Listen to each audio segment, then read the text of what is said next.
유도선 목사입니다. 성교의 감추인 보화 51번째 시간입니다. 천국은 마치 밭에 감추인 보화와 같으니 우리는 성경에 감추인 보화를 만나 그걸 소유하려는 그런 사람들이죠. 오늘은 시편 85편에 감추인 보화를 전하고자 합니다. 제가 이렇게 전하는 말씀을 듣고 어떤 분들은요 송이꿀처럼 정말 그렇게 달게 받는 분들이 있는가 하면 또 그 중에는 어렵다 하는 분들도 많이 계십니다.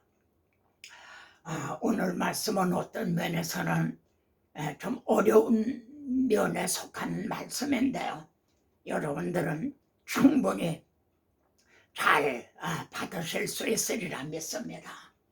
자, 85편의 중심 주제는요 구원입니다. 그런데 세 단원으로 되어 있어요. 말하자면 3절로 된 찬송가와 같다는 거죠. 1절에서 3절은요 과거적인 과거에 구원해 주신 그걸 진술합니다. 여호와여 주께서 주의 땅에 은혜를 베푸사, 여기 땅이라는 말이 나오는데 이거는 하나님의 백성들을 가리키는 시적인 표현입니다. 주의 백성들에게 은혜를 베푸사 야곱의 포로된 자들이 돌아오게 하셨으며 바벨론 포로들이 돌아오게 하셨다는 거죠. 이건 이미 되어진 과거의 적인 구원입니다. 포로에서 이렇게 돌아오게 해주셨다는 거죠. 주의 백성의 죄악을 사하시고 그들의 모든 죄를 덮으셨나이다. 하나님을 버리고요 메시아 언약을 버리고 우상을 숭배한 반역을 해서 예루살렘이 심판받고 백성들이 포로로 끌려갔죠. 근데 70년이 맞추니까 그들을 돌아오게 하셨다는 거는요 사하시고 덮으셨나이다, 이렇게 진술합니다.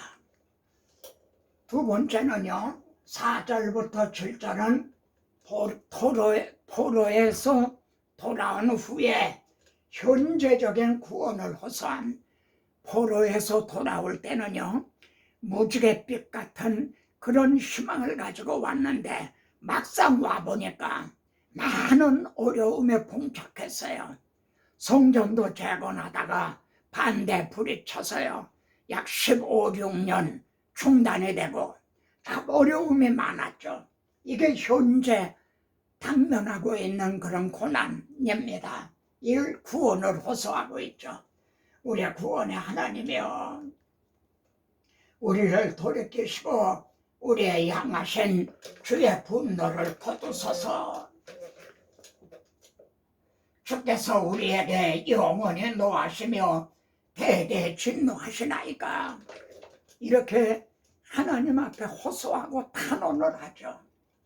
여호와여 주의 인자심이 우리에게 보이시며 주의 구원을 우리에게 주소서. 현재 당면하고 있는 고난으로부터 구원하여 달라는 그런 호소죠. 여러분, 우리들이요 과거적인 구원이 있어요. 이미 우리는 예수 그리스도로 말미암아 구원을 얻었어요. 그런데 현재적인 또 고난 문제들이 있죠. 그래서 하나님 앞에 부르짖고 간구하게 되는 거죠. 에스라서에 보면 말이죠 포로에서 돌아온 후입니다. 우리 하나님이요 이렇게 하신 후에도 우리가 바벨론 포로에서 돌아오게 해주셨는데도 우리가 주의 계명을 저버렸사오니 이제 무슨 말씀을 하오리까 할 말이 없다는 거예요. 포로에서 돌아온 후에도 또다시 타락을 하고, 그랬어요. 호소하는 탄원을 들으신 하나님은요 어떻게 응답을 하셨는가. 8절부터 13절 셋째 단원은요 미래에 있을 구원을 약속을 하십니다. 현재 고난 가운데 있는 그들에게 사도 바울이 로마서에서 말씀한 대로 현재 고난은 상처받을 그 영광과 좋게 비교할 수가 없다. 미래 구원을 그들에게 약속을 하시죠. 내가 하나님 여호와께서 하실 말씀을 들으리니, 두 번째 단원에서 하나님 앞에 호소하고 단원했잖아요. 그리고 하나님이 하신 말씀을 듣는 거예요. 하박국 선지자도 1장에서 하나님 앞에 단원하고 1장에서는 망도에 서서 하나님이 뭐라고 대답하실려나 하실 말씀을 들으리니, 하나님이 뭐라고 말씀하셨나요? 무릇 그의 백성, 그의 성도들에게 화평을 말씀하실 것이라 화평을 말씀하셨어요. 여러분, 진노, 심판이 아니라 화평을 말씀하셨어요. 너희를 향한 나의 마음은, 내 생각은 내가 하나니 진노, 심판이 아니라 화평, 소망, 희망을 주려는 것이라 화평을 말씀하셨어요. 그러니까 하나님께서는요, 바벨론 포로를 돌아오게 하셨잖아요. 그렇다고 바벨론 포로가 돌아왔다고 하나님의 나라가 이루어지는 건 아니거든요.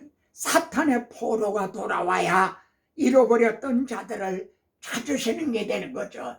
그래, 이 미래에 있을 구원을 계시하시는 겁니다. 현대인의 성경에서는 좀 더 알아듣기 쉽게요, 나 지금 듣고 있네, 하나님께서 하시는 말씀, 여호와께서 주님의 백성인 우리에게 화평을 약속하시네. 화평을 약속하시네. 진노나 심판이 아니라 화평을 약속하시네.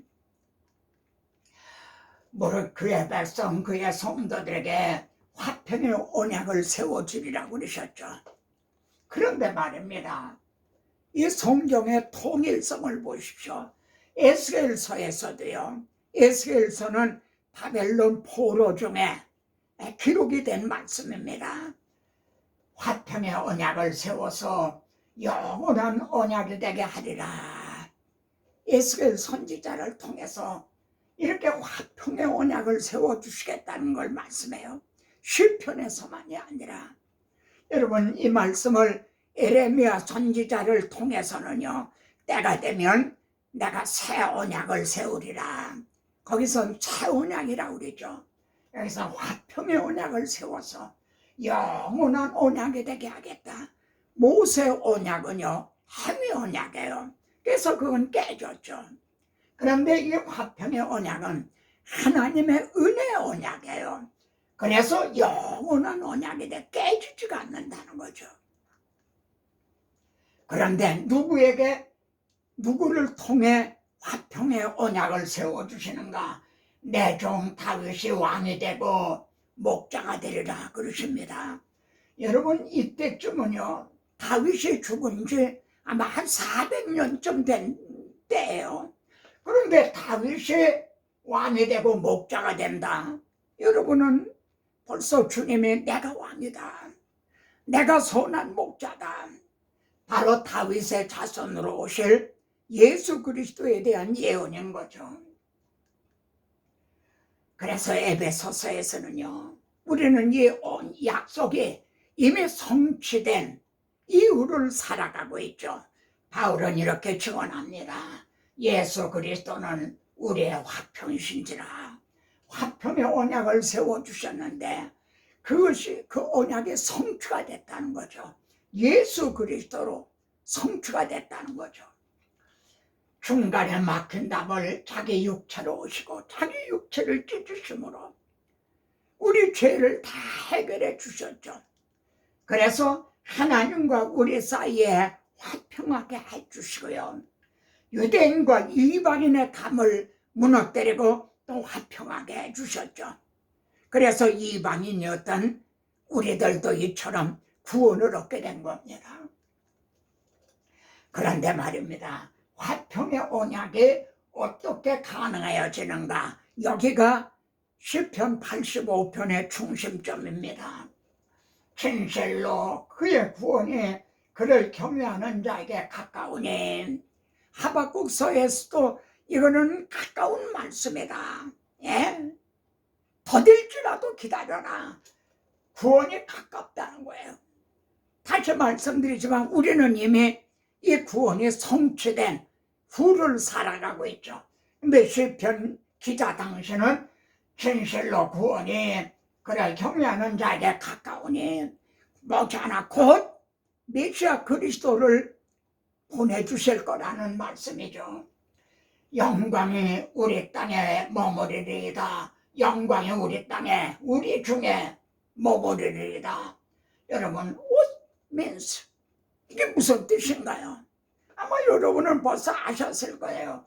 영광이 우리 땅에 머무르리이다. 말씀이 육신이 되어서 우리 가운데 거하심에 우리 땅에 임하셨잖아요. 우리가 그 영광을 보니 영광이 우리 땅에 머무르리이다. 말씀이 육신이 되어 우리 가운데 거하시니 그 영광을 보니 아버지의 독생자의 영광이요 은혜와 진리가 충만하더라. 여러분, 이것이 시편 85편에 감추인 지금 보합니다. 임마누엘 사건, 하나님의 육신을 입고 우리를 찾아와 주셨다는, 참 이보다 더 정말 더 특별한 계시는 없어요. 임마누엘. 그런데 말입니다, 영광이 우리 땅에 머무르는 것만이 아니라, 임마누엘 하신 것만이 아니라 만나고 입맞추는 이 비밀 크도다. 만나고 입맞추는 것이, 여러분, 어떻게 이게 가능해졌나요? 만난 것보다, 만난 것도 교제죠. 근데 악수라죠. 근데 입맞추고 이건 더 가까운 그런 교제인 거죠. 여러분, 이것이 어떻게 가능해지나요? 인애와 진리가 같이 만나고 의와 화평이 서로 입맞췄으며, 저는 이 말씀이 85편의 아주 압권이라, 저는 이 말씀에 반했어요. 이 말씀에 너무 감동이 되어서 이 말씀을 꼭 전해야 되겠다. 그래서 50번에서 멈춘 게 아니라 한 번 또 전하는 거예요. 인애와 진리가 같이 만나고 의와 화평에 서로 입맞추었으며, 그래서 가능해진다는 거예요. 화평의 언약이 말이죠. 같이 만나고 서로 입맞추었으면 사탄은요 이간을 붙이고 분열시키고 파괴하는 거죠. 그런데 복음은 말입니다, 만나고 입맞추는 화평을 이루어 주죠. 그런데 여기에서요, 하나님의 공의와 사랑, 하나님은 공의의 하나님, 또 사랑의 하나님이죠. 근데 여기에는 갈등적인 그런 것이 있다는 겁니다. 하나님은 우리를 사랑을 하세요. 그런데 하나님의 공의는 우리 죄를 심판하시지 않을 수가 없다 이거예요. 그러니까 하나님의 공의와 사랑이 갈등을 하는 거예요. 공의를 따르자니 심판이 있고, 사랑을 따르자니 공의가 용납이 안 되고, 그런데 이게 어떻게 만나게 됐습니까? 하나님의 공의와 사랑이 어떻게 만났나요? 예수 그리스도의 십자가를 통해서 만났죠. 이 십자가에는 우리 대신 자기 아들을 심판하셨다는 하나님의 공의와 우리를 그렇게까지, 거기까지 사랑하셨다는 하나님의 사랑의 극치가 이 십자가에는 나타나 있는 거죠. 이 점을 호세아서에서는요, 내가 내게 장가들어 영원히 살되, 여기 내가는 누굽니까? 하나님이에요. 내게는 너는 누굽니까? 호세아서의 고멜이에요. 그리고 이 말씀을 듣는 고멜과 같은 우리들, 나를 가리키는 거죠. 근데 하나님이 나 같은 죄인에게 장가 드시는데 영원히 산다는 거예요. 이 결혼은 깨지지가 않는다는 거죠. 여러분, 이게 어떻게 해서 가능해지나요? 공의와 정의와 은총과 궁울이 여김으로 내게 장가드는 게 가능해진다는 거죠. 공의와 정의는 하나님의 공의죠. 은총과 궁울은 하나님의 사랑인 거죠. 이 십자가의 구속을 통해서 이 그리스도의 비밀, 복음의 비밀, 하나님의 지혜를 통해서 이렇게 만나고 입맞추는 화평의 언약이 성취가 된다는 말씀입니다. 아멘. 불가사의한 사랑, 어메이징 그레이스는 이렇게 시편이나 호세아서나 이런 데만 나타난 게 아니라 솔로몬의 아가서에도 나타나죠. 그래서 성경의 통일성, 성경의 일관성, 성경의 충족성, 성경에는 부족함이 없어요. 내게 입맞추기를 원하니 내 사랑이 포도주보다 나으니로구나. 왕 솔로몬 왕이 포도원에서 일하는 얼굴이 까맣게 탄 술람에게 반한 거예요. 이게 옛날 얘기가 아니라 우리들의 얘기죠. 어메이징 그레이스죠. 그래서요, 여기 그가 왼팔로 내 머리를 고이고 오른팔로 나를 안는구나. 얼마나 정말 하나님과의 그 화목이 나눌래야 나눌 수 없는 말이죠. 이런 관계인가를 여기서 나타내고 있습니다. 예루살렘에 따라 내가 비록 거무나 아름다우니 햇빛에 쬐서요 얼굴이 까맣잡잡해요, 타서요. 그러나 아름다우니 이건 무슨 말인가 하면 나의 겉모습은 계달의 장막 같을지라도 내 속은 솔로몬의 휘장같이 아름답다는 거예요. 여러분, 이 성막도요, 밖에는 아주 눈비를 맞고 그래서 햇빛에 쪼여서 계달의 장막 같아요. 근데 성막 안에 들어가면은 그 안에는 솔로몬의 휘장과 같은 거죠. 그래서 베드로 전서 3장에서 너의 마음을, 심령을 아름답게 겉사람을 단장하지 말고 너의 속사람을 아름답게 꾸미라, 그렇게 말씀했죠. 이게 그리스도 신부에 된 우리들의 사모해야 될 점인 거죠. 계달의 장막 같더라도 솔로몬의 휘장 같더라. 85편의 결론입니다. 85편은 어떤 결론에 도달하게 됐는가? 진리는 땅에서 솟아나고 의인은 하늘에서 굽어보도다. 땅에서 솟아나요? 진리가 이렇게 땅에서 솟아나요? 그러니까 하나님의 그거를 잠잠히 사랑하시며 굽어보시는 거예요. 진리가 땅에서 솟아나요. 이 복음이 모든 사람이 다 받는 건 아니지만은 이 진리가 땅에서 솟아나는 거죠. 그러면 하나님은 그를 사랑스럽게 또 굽어보시는 거죠. 의가 주의 앞에서 앞서가며, 그리고 우리를 인도하시는 거죠. 주의 앞에서 앞서가며 주의 길을 닦으리로다. 그리고 85편은 이렇게 마쳐 있습니다. 여호와께서 좋은 것을 주시니 우리 땅이 그 산물을 내리로다. 문자적으로 보면 땅이 말이죠, 오곡백과가 무르익게 된다는 그런 뜻이지만, 우리 땅이 하나님의 백성, 성도들을 가리킨다고 하면 성도들에게는 열매가 맺어진다는 거죠. 사랑과 온유와 절제와 이런 갈라디아에서 나오는 그런 열매를 맺게 된다는 거죠. 여기서 이 말씀을 하나 첨부했습니다. 로마서에 보면 우리는 전에 율법이라는 남편 앞에서 막 정죄감에 불불 떨고 그랬어요. 그런데 율법에 대해서 남편에 대해 우리가 죽었어요. 자유해졌죠. 그래서 어떠나요? 말하자면 죽은 자 가운데서 살아나신 분과 결혼한 것입니다. 죽은 자 가운데서 살아나신 분이 누굽니까? 예수 그리스도시죠. 그분이 누구를 위해서 왜 죽으셨나요?